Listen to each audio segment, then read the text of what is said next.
So, but if you can't find one of those purposes in your diamond overcall, and you're just going to chirp one diamond because it's your turn to bid, it doesn't accomplish anything, right? It doesn't prevent the opponents from bidding one of the majors or showing both majors. You know, you haven't done anything. So, you know, we'd like all of your bidding to serve some sort of purpose, either be constructive in some way or destructive in some way. And destructive, we think that more of preempts, you know. So now, if you want to bid 2 or 3 or 4 diamonds, okay, yeah, now we can talk about that. Yeah, that's because that makes things more difficult for the opponents. That eats up bidding space. But 1 diamond doesn't accomplish a whole lot. So. But that was just a little aside. The other thing that came up, and we did look at this auction last week, but I think worth repeating. And so this was a situation where we had, you know, say an opening bid of a minor and a response of a major, and then that person in the advancer position got in with an overcall so that you got to make a support double. And so the question was, when it comes back over here, if you bid 2 spades, are you promising 5 of them? And the answer is no. And here we go back to our, the kind of the general principle that anytime your partner forces you to bid, you can't be, compelled to promise anything more than a minimum of what you already promised, right? It's just like when partner makes a takeout double and you bid your longest suit. And then what if partner does something that makes you bid again and you return to the suit that you already bid? Obviously, partner's got a good hand and you are bidding under duress because your hand isn't so good, right? Well, by going back to your suit, have you promised any extra length? No. What you're trying to do is slow partner down and say, hey, look, I'm bidding because you made me bid, not because I was real happy about this, right? And so the support double's that kind of situation, right? I mean, it is entirely possible that, we know partner has 3-card support. Maybe your spade card is a 7-card fit. Maybe it's an 8-card fit. Maybe it's better. But anytime you have responded here, where your 1 spade was a very minimal response, like you could just barely squeak out a response, you're going to want to try and sign off in the cheapest part score possible, right? And so you may have to do this. And you may have to do that on a 4-card suit. And so just because you return to spades, partner shouldn't expect you to have 5 of them. Because you may not have had a better bid, right? You may not have been able, maybe you can't go back to partner's suit, right? Maybe you can't support clubs. Or maybe you could support clubs, but you didn't want to bid 3 clubs because, you have to go up another level, right? Maybe you can't bid no trump if you don't have a stopper in their suit. Maybe you may have nowhere else to go. So you've always got to give, whenever you double, whether it's a regular takeout double or some sort of conventional double, as we would consider the support double, you've always got to give partner room anytime you have put partner in that situation of I'm forcing you to bid for the most part. So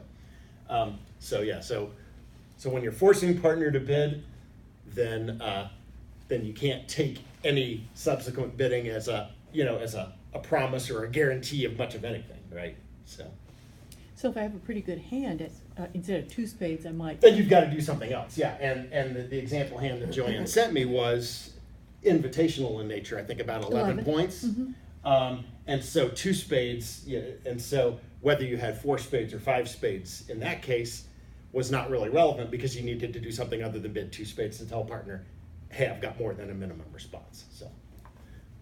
But if I had 5 spades, would I bid 3 maybe? That is an option, and I don't think we had that example last time. But once if you do have a 5th spade, and you've established that you definitely do want to play in spades, then a jump to 3 spades would be invitational. So. Nice. But the hand like you had is a trickier hand because you're invitational, but you don't have a 5th spade, and it's not clear where you belong because you didn't have a stopper in the opponent's suit, so you don't want to bid 2 no. So and it was actually 1 heart. Kind of a problem hand. It was actually 1 heart. So yeah. I had 2 hearts. I had queen little of hearts. Yeah. So that was really opener's bid was 1 heart there, but same basic dilemma. So same dilemma, yeah. So that makes sense to everybody. Thank you. All right. I just wanted to be sometimes you have to clean these things up. so that I can sleep.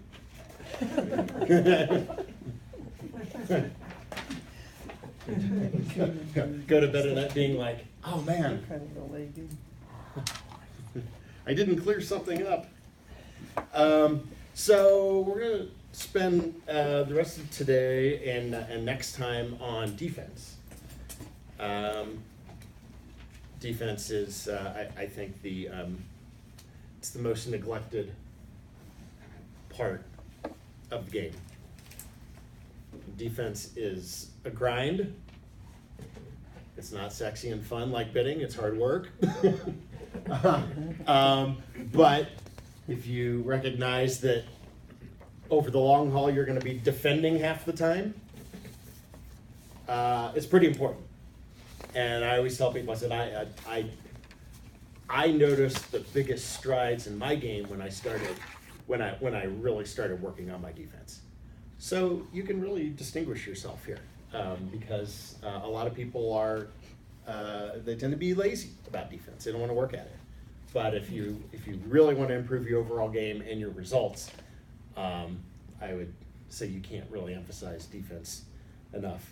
And I realize now that I wanted to bring a book with me today that I didn't, but I'll still give you the title. Let me go ahead and give you a handout. So today we're going to be talking about the forcing defense. You will see on here that there are 2 lines of defense that are, let's see, what do we got for here? Is anybody grabbing an extra? Yeah, for Carol Smith, thank you.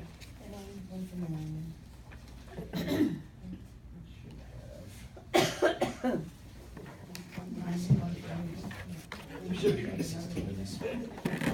You want me to give one more to you? And you said you're taking someone. Devastating defense. Yeah, I do. I haven't done it for a while. It needs to come back soon. But I have a 4-week class that I did that I call Devastating Defense. And a big part of that class is devoted to discussing different lines of defense. And those lines are taken out of what I consider one of the better bridge books that's been written over the years. And it's not just on defense. It covers many topics. As far as I know, this is still available through Amazon. You ended up ordering it at some point, yeah. How the Experts Win at Bridge is the title. Your authors are, I think she just spells it with one N, Bert Hall and Lynn Rose Hall. This book has been around for about 25 years. It still is one of my favorites. It covers many elements of the game. And it's a very kind of accurate portrayal of how experts play in a lot of situations, and they break it down. How experts bid, how experts declare hands, how experts defend. I have said for a long time that while I think all the content in the book is useful, my favorite part of it is the chapter on defense. And out of 7 or 8 chapters in the book, I think there's only one on defense. The book is worth buying for that chapter alone, because they do such a good job of delineating different lines of defense. They break it down into 5 lines. What's on your handout today are 2 of those 5 lines. Today we're going to do the forcing defense, and then we're going to talk about cutting down roughing power next time. Because that, it's one of the things that makes defense really hard is that you don't even know what path you should be on a lot of times, right? Sometimes you don't have a lot of information. And so what we tend to do is we rely on, things that we heard in Bridge 101. Oh, well, lead the top of a sequence. Well, that's great advice from a defensive standpoint, but the bridge gods did not deal you a sequence to lead from on every hand you picked up, right? And sometimes you may have a sequence, and that's not necessarily the right lead because the auction would indicate otherwise. So you have, you have all these clues that you have to gather. You have to use the auction that's taken place.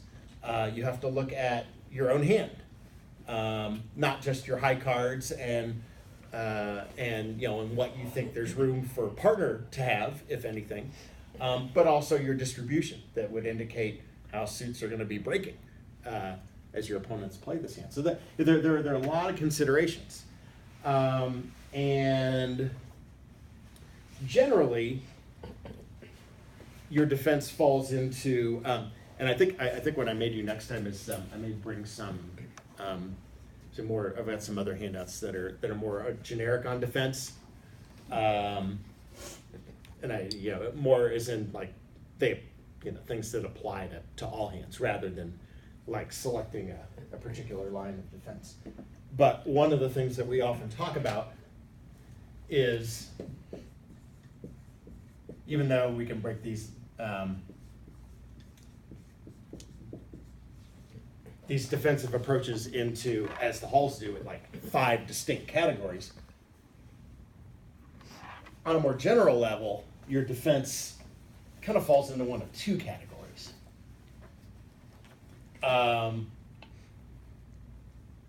You're either passive or you're active.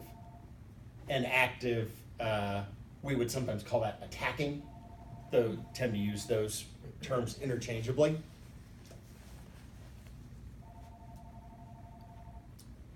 Passive, the main difference between the two is when we talk about being active or attacking, we're talking about leading an honor or leading from an honor, like leading small from length, see where you have length that is headed by an honor. That could be leading away from a king or a queen. That's an attacking lead. Passive is you're just trying not to give anything away. You're trying not to give a trick away. You're trying to do something just very vanilla and let declare work out where everything is because you don't want to give away a trick.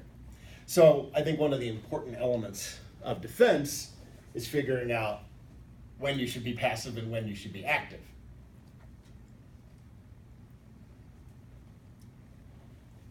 So today, as we talk about the forcing defense, you'll see that this falls into the more active or attacking category of defense. Passive defense, while it does happen against suit contracts, I'd say I find myself using it a lot more against no-trump.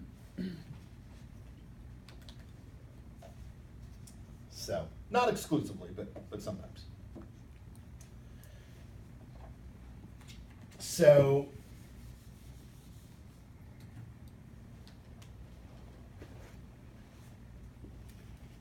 has anybody ever heard of it? If the term forcing defense doesn't sound familiar or isn't a term that you have really heard or used, have you ever heard the phrase getting tapped? That's a more common. Only at the bar. Yeah, yes. So yes, you have, but it had nothing to do with bridge. Is that yes? Yeah. So the forcing defense is it's one of its kind of casual name. This is the tap. You are tapping declare.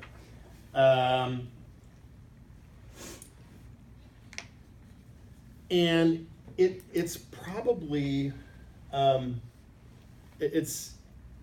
you can make an argument that it's the most powerful defense that you have, and yet it's probably the most underutilized, because what you are doing, and this is going to apply exclusively to suit contracts. you are forcing declarer to rough. That's what the forcing defense is. But what I see so often are at the moment that declarer shows out of a suit and trumps something in their hand, most defenders won't lead that suit anymore. They just give up on it. And they lead something else. But it's often really desirable to make declare rough.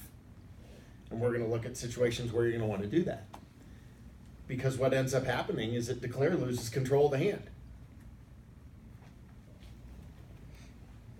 And that's exactly what you're trying to do. Okay to erase the book title here, by the way. Anyone who wanted to get that, I was going to bring my copy with me today, and I neglected to do that. But. All right, so one of the things that the halls do very well is not only delineate these different lines of defense, but they give you the exact conditions that you look for to choose that line of defense. So there are a few conditions that call for a forcing defense. So let's say, what are those? Well, here's one.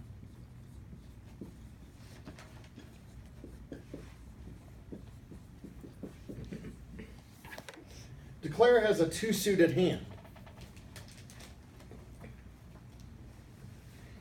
You might learn this from the bidding. Not always. It may not always be revealed. But if you have a trump fit in one suit,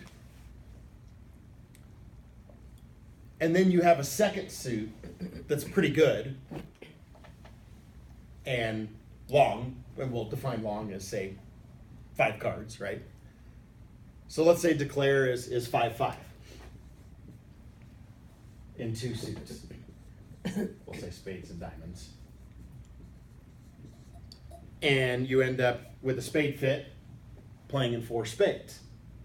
Well, without even looking at the 2 hands, what is typically going to be declare's approach or desire to make this hand? Probably to draw trump, and then if this second suit is a pretty good suit, run that suit. I mean, maybe you have a trick to lose, but and why is that your intent? Well, because if your side suit, the diamond suit, is a pretty good suit, you want to be able to run off those winners and not have them get roughed, right? So this situation where, because while in a lot of hands it is desirable to get trumps drawn early, that is not the case all the time. Sometimes you need to rough things you don't want. That's another class, by the way, when to draw trump and when not to. It's another one of my favorites, but yeah, this situation, good side suit is an indication, hey, we should get trumps drawn.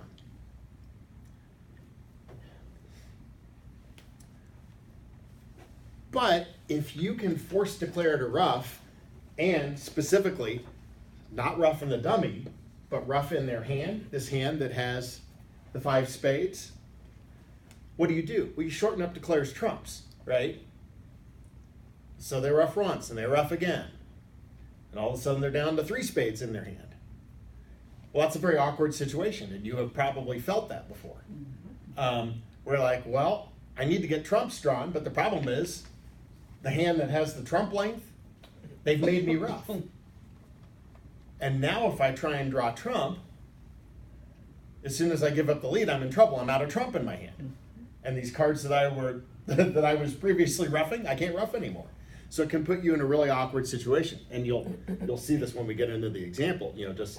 Just how devastating that can be to your plan for playing this hand. So if we find anything out from the bidding that would indicate that declare has a 2-suited hand, that should be one of those warning bells that says, ooh, we should be thinking about the forcing defense here.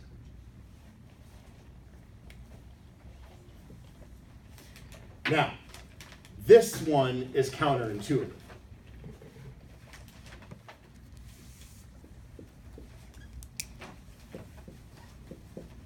I'll say 4 or more, but.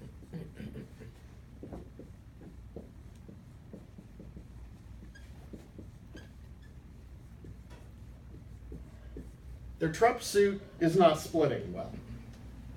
Say they're in an 8-card fit. If they're in an 8-card fit, we consider a 3-2 break a friendly break, right? A normal break. When you're in an 8-card fit, you're missing 5 cards in the suit. The probabilities say that suit will split 3-2. One way or the other. You don't care which opponent, you don't care that often which opponent has 3 or which has 2. A lot of times you just want to see that the suit is breaking. And the probabilities say that those 5 cards are going to split 3-2, 2/3